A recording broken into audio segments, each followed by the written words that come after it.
Good morning and welcome to Coffee and the Word. You ever been asked to do something you didn't understand? You didn't understand why you were being asked to do it? Are there things that God has asked us to do that you don't understand?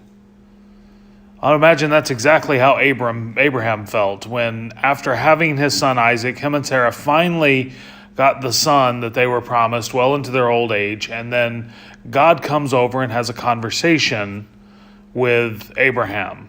And that happens in Genesis chapter 22. It says, sometime later, God tested Abraham. He said to him, "Abraham, here I am," he replied. Then God said, "Take your son, your only son, whom you love, Isaac, and go to the region of Moriah. Sacrifice him there as a burnt offering on the mountain I will show you."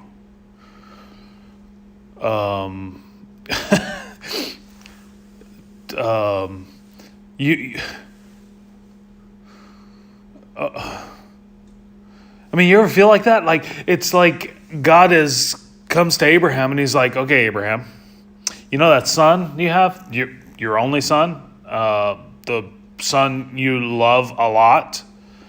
I want you to take him and I want you to go sacrifice him as a burnt offering," which means kill him. And you have to think that Abraham is going through a lot of emotions in this request of God's, and you have to think that it's difficult for Abraham to even consider doing something like this. And yet, what we find Abraham doing, listen to what happens. Early the next morning, Abraham got up and loaded his donkey, took with him 2 of his servants and his son Isaac. When he had cut enough wood for the burnt offering, he set out for the place God had told him about. On the 3rd day, Abraham looked up and saw the place in the distance. He said to his servant, "Stay here with the donkey while I and the boy go over there. We will worship, and then we will come back to you." And so there's a lot going on here that I think is extremely nuanced. And the first thing is God identifies to Abraham all of the truths, right? Your son, your only son, the son you love, the son of your old age. He says, "I want you to take that son and I want you to go and sacrifice him in the region of Moriah as a burnt offering. And I just want you to go do it." And no more explanation, no more anything. But I want you to listen to the first part of this. It says, sometime later, God tested Abraham. Why is God testing Abraham? Like, why is God putting Abraham to the test? Did you know that the scripture tells us that Jesus learned obedience through the things that he suffered? Did you know that the scriptures tell us that while God never tempts us, that all of us will go through a period of testing or of trials?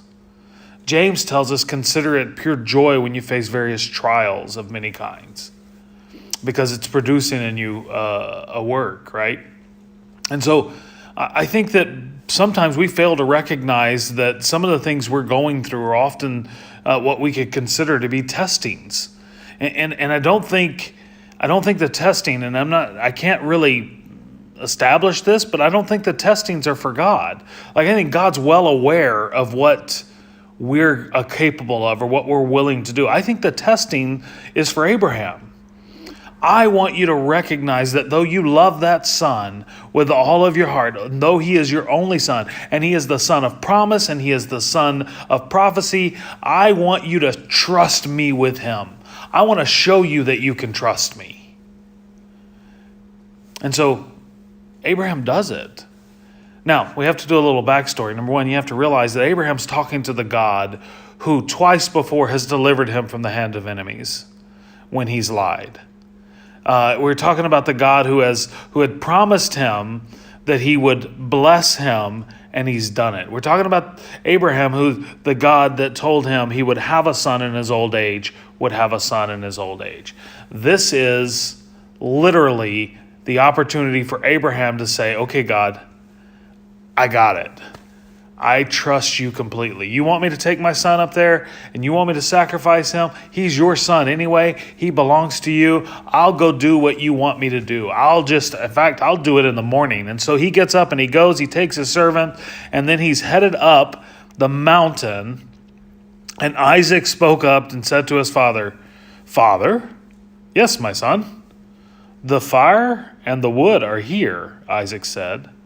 But where is the lamb for the burnt offering? And I would love this answer.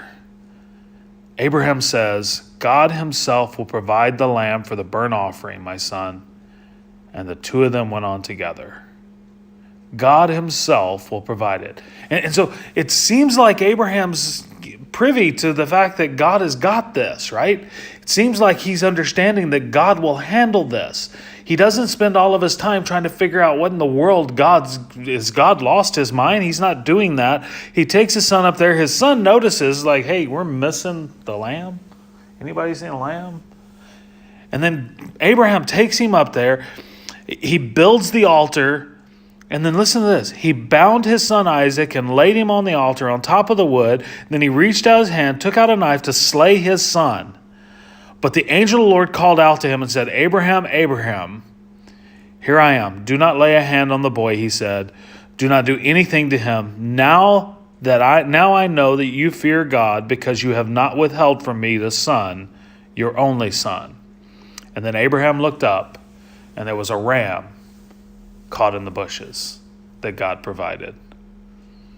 And so, as we read this story, I think it's easy for us to ask a lot of really difficult questions, like, why is God putting this boy through this? Why is God putting Abraham through this? And I hate to say this, but I'm more interested in the fact that Abraham trusting God, even though he didn't understand, produced the result that he couldn't have possibly imagined. He believed God, and God showed up. Look, guys, there are so many promises of God, and I'm afraid that a lot of times when you read Scripture, you find all these things that you're not certain about and you don't understand, and you're not okay with the explanation that God's ways are higher than your ways, his thoughts are higher than your thoughts. And the simple fact of the matter is that God has made lots of great and very precious promises to you and me. And though it looks like everything else is true, there are times when when we're being tested, and we have to believe God will provide. God will provide a way of escape. God will provide the means by which we are seeking. God will provide what we need. We don't have to worry. We don't have to fear, because we serve an awesome and a great God. Maybe it's time we become obedient like Abraham. Maybe it's time we recognize that doing things God's way is always better than doing it our way. I've heard lots of sermons on this, that God was doing this for this reason or that reason, that it was a prelude to what God himself would have to do by giving his own son, and all of those are great ideas. But I really believe that the thing that we can draw from this, just from the text, is that God tested Abraham so that Abraham would know that his God would deliver him even when he didn't understand. Same is true of you and me. So whatever you're going through right now, maybe it's time for you to stop trying to do it your way and start doing it the way God has called you to do it. Our God is able to deliver us, even when it seems like there's no way. And I hope you'll think about that. I hope you'll realize that obedience to God, even and especially when you don't understand, is far more beneficial than doubting God and then disbelieving God. Anyway, that's my message for today. Hope you have a wonderful, wonderful day. Tonight we have our family Bible study at 7 p.m. You're all welcome to join it. There's a Zoom that we do, so if you want to jump on Zoom, send us a message. We'll get you the Zoom link, and then we'll do it in person here as well. I'm not yet sure what we're going to be talking about tonight, but please join us and discover for yourself. God bless you, and have a wonderful, wonderful day.